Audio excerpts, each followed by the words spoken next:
Very good evening dear viewers of the channel Educate channel और आप सभी का मेरे चैनल पर हार्दिक स्वागत। जैसे कि आज जो है लेटेस्ट जो अपडेट के अंदर हम सीबीएसई बोर्ड के रिजल्ट्स की हम यहाँ पर बातचीत करेंगे और चर्चा करेंगे। काफ़ी सारी क्वेरीज हमारे पास आई है मेल के थ्रू कि हमारे रिजल्ट्स के बारे में पूछ रहे हैं बच्चे।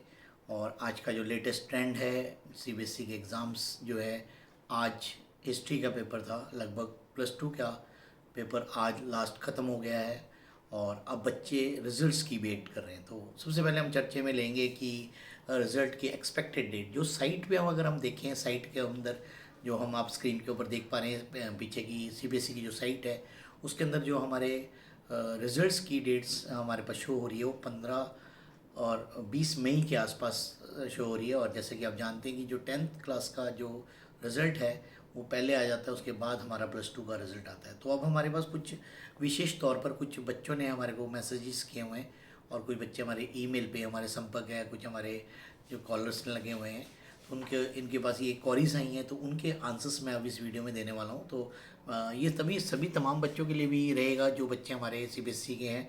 सबसे पहले है कि रिज़ल्ट की जो कि कैसा रहेगा हमारा रिज़ल्ट। तो रिज़ल्ट की अगर हम बात करें तो रिज़ल्ट हमारा सीबीएसई का बढ़िया रहता है और जैसे कि पेपर की मार्किंग जो है सही हो चुकी है और काफ़ी सारे एग्ज़ाम्स की मार्किंग ऑलमोस्ट ख़त्म हो चुकी है। सब्जेक्ट्स की मैं पिछली वीडियो में आपको बता चुका था और उसमें जो रुझान आ रहा है रिज़ल्ट्स के अंदर जो है तो पॉजिटिव रिज़ल्ट्स आ रहे हैं। तो काफ़ी बच्चे पास हैं इसके अंदर। तो एक बच्चे ने मुझे लिखा है कि सर मैंने सिर्फ मेरे 6-7 MCQ सही हैं, साइंस की पेपर की मैं बात कर रहा हूँ और मैंने क्वेश्चंस ज़्यादा अटैम्प्ट नहीं किए, 5 नंबर के क्वेश्चंस जो हैं मेरे मैंने कम किए हैं। तो क्या मैं पास हो जाऊंगा साइंस में? तो साइंस के अंदर पास होना बहुत ही इजी है अगर आपके 6-7 नंबर के MCQ सही हैं और आपने पेपर में 5 नंबर के क्वेश्चन अटैम्प्ट किए हैं और 3 नंबर के अटैम्प्ट किए हैं तो आप डेफिनेटली प्यारे बच्चों आप पास हो जाओगे। जो भी इस तरीके का ट्रेंड है, जो बच्चे इस तरीके के हैं साइंस के बच्चे हैं हमारे, तो उनको 100% मैं अपनी तरफ से चैनल की तरफ से गारंटी देता हूँ कि आप ज़रूर पास हो जाएंगे प्यारे बच्चों। और आप जब रिज़ल्ट आएगा तो आप हमें ज़रूर बताना, इन्फॉर्म करना कि मेरी बात सही थी या गलती। अभी एक बच्चे लिखता है कि मैं मेल पढ़ रहा हूँ कि जो हमारे इसमें जो रिजल्ट्स की हम बात कर रहे हैं तो मैं कहता है कि मेरे 3 या 4 नंबर की सिर्फ MCQ सही हैं और मेरे क्वेश्चंस भी मैंने सिर्फ क्वेश्चन ही लिखे हैं तो क्या मैं पास हो जाऊंगा? तो देखो प्यारे बच्चों, अगर आपके सिर्फ 3 या 4 MCQ सही हैं और अगर आपको 24 नंबर चाहिए तो नेचुरल सी बात है कि 24 नंबर तब नहीं बन पाएंगे आपके पास होने के लिए, क्योंकि आपने पेपर में क्वेश्चंस ही लिखे हैं, क्वेश्चंस के कुछ लिखने आंसर्स तो थोड़े बहुत लिखने चाहिए थे। तो इस केस में ऐसे सिचुएशन के अंदर आपकी जो है कॉम्बिनेशन में साइंस के पेपर में पास होने के चांसेस जो है कम है। तो अगर तमाम वो बच्चे जिन्होंने MCQ 2 या 3 ठीक है और पूरा पेपर अटैम्प्ट ही नहीं किए हैं, क्वेश्चंस ही नहीं अटैम्प्ट किए 5 के, 3 के, 2 के और डायग्राम्स वाले क्वेश्चंस जो हैं अटैम्प्ट नहीं किए हैं तो फिर आपके जो चांसेस हैं पेपर में पास होने के कम रहेंगे। केमिस्ट्री के अंदर अभी केमिस्ट्री का जो पेपर था इस साल का जो था बहुत इजी था। तो कई बच्चे के प्रश्न आ रहे हैं काफ़ी सारे, मैंने कलेक्टिव करके क्वेश्चंस बना के उनके जनरल से आंसर्स देने की कोशिश कर रहा हूँ। तो कह रहे थे कि पेपर आसान आने के कारण क्या सर स्ट्रिक्ट मार्किंग होगी? नहीं भाई, ऐसा कोई स्ट्रिक्ट मार्किंग नहीं होती। एक लेवल होता है, पेपर आसान आता है वो तो CBSE वाले अपने आप डिसाइड करते हैं। तो स्टिक मार्किंग क्यों करेंगे? एक पैटर्न होता है, उसका सोल्यूशन आता है कि अगर आपके MCQ सही है तो आपके सही नंबर मिलेंगे।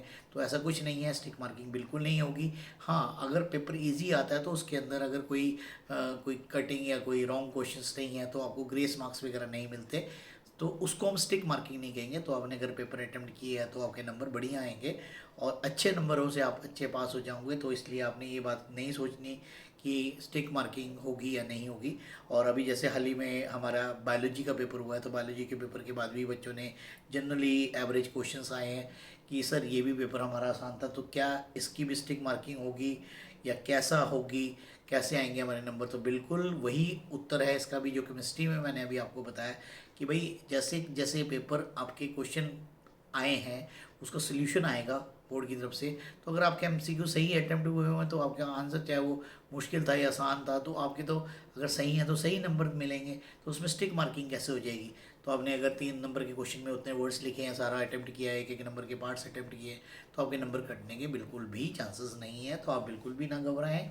केमिस्ट्री और बायोलॉजी के अंदर जो आपके पेपर हैं बहुत अच्छे एवरेज से नंबर आएंगे, 90+ आने की उम्मीद आ रही है। और इस तरीके से और रिटर्न में जैसे फिर से क्वेश्चन पूछा गया है कि भाई मैंने जो है पेपर अटेम्प्ट ही नहीं किया है, मैंने क्वेश्चंस ही उतारे हैं, तो भाई उस केस में तो आप पास होने के चांसेस तो बिल्कुल ही निल हैं। मैं ऐसे ही आपको झूठी आश्वासन बिल्कुल नहीं दूंगा कि भाई आप पास हो जाओगे, तो ऐसा बिल्कुल गलत है मेरी तरफ से।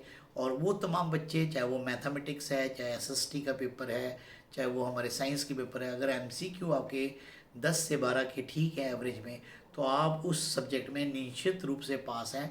आप बिल्कुल भी ना अनुमान लगाएं कि मैं फेल हो जाऊंगा। तो 100% गारंटी मैं अपने चैनल की तरफ से देता हूँ। रिजल्ट निकलने के बाद ज़रूर आपने याद रखना है कि मैंने ये सर की बात सुनी थी और सर ने जो बताई थी बाद में बिल्कुल पास हो गया। तो ज़रूर अपने कमेंट्स करने हैं।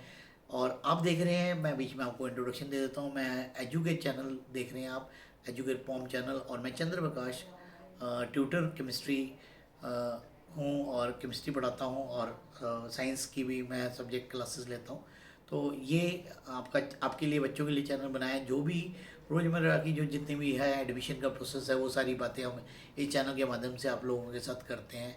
तो इस तरीके से इस वीडियो को ज़्यादा से ज़्यादा शेयर करें। सीबीएसई का जो आप ट्रेंडिंग वीडियोस हैं, ज़्यादातर मैं देख रहा हूँ यूट्यूब के अंदर जो सीबीएसई के ही रिजल्ट्स की बात में बार बार वीडियोस आ रही हैं, तो उन्हीं के साथ हम ये बात, इसलिए जो बात ट्रेंड में है उसी की बात कर रहे हैं। तो रिजल्ट्स की जो हमने आज चर्चा की, तो रिजल्ट्स के अंदर आपको यही बताया कि एक्सपेक्टेड डेट जो है 15 के और 20 के बीच में है, उससे पहले भी आ सकता है रिजल्ट, कि ऑलमोस्ट बहुत फास्ट से प्रोसेस चल रही है। और रिजल्ट्स के अंदर कौन बच्चा फेल होगा, कौन बच्चा पास होगा, उसकी भी हमने यहाँ पर बात यहाँ पर आपके साथ चर्चा की। तो और जैसे कि देखो, सारा साल अगर आपने मेहनत की है और पेपर अगर अच्छे गए, तो आपके फेल होने के चांसेस बिल्कुल नहीं है, आपने बिल्कुल नहीं घबराना है। लेकिन अगर आपने सारा साल भी मेहनत नहीं करी है, पढ़े नहीं है, किसी भी सब्जेक्ट की मैं बात कर रहा हूँ, और पेपर में भी जाके पेपरों के दिनों में भी नहीं पढ़े, और पेपर में भी कुछ अटेम्प्ट नहीं किए, तो कम से कम पेपर में एमसीक्यू सोच के कुछ न्यूमेरिकल्स क्वेश्चन, कुछ मैथमेटिक्स के अंदर अपने क्वेश्चंस अगर आपने अटेम्प्ट किए हैं, तो फेल होने के कोई चांसेस नहीं है। बिल्कुल मत घबराएं, बहुत अच्छे नंबरों से आप पास होंगे। लेकिन अगर कुछ किए ही नहीं है, तो नेचुरल सी बात है, फिर तो आप नहीं पास होंगे। तो उसमें कोई मेरी गारंटी नहीं है, ना सीबीएसई बोर्ड आपकी गारंटी लेगा, तो ऐसा कुछ नहीं होगा। तो इन्हीं शब्दों के साथ ये वीडियो यहीं क्लोज करते हैं। अन्य वीडियोस के साथ हमारे चैनल के साथ बने रहे। एडमिशन की पूरी प्रोसेस हम कवर कर रहे हैं। आगे डीएचई की एडमिशन ओपन होने वाली है चंडीगढ़ की, तो तमाम वीडियोस हमारी तरफ से रहेंगी आपके लिए, और तोहफे में रहेगी, फ्री ऑफ कॉस्ट है। आप हमसे संपर्क कर सकते हैं, हमारी गाइडलाइंस ले सकते हैं। हम आपके साथ हमेशा खड़े हैं और हमेशा खड़े रहेंगे। तो इन्हीं शब्दों के साथ शुभ रात्रि के साथ ये वीडियो ही क्लोज करते हैं। धन्यवाद, आपने हमारी बातें सुनी, हमारे चैनल को देखा। चैनल को सब्सक्राइब करें, चैनल की वीडियोस को शेयर करें, लाइक करें और कमेंट करें। धन्यवाद।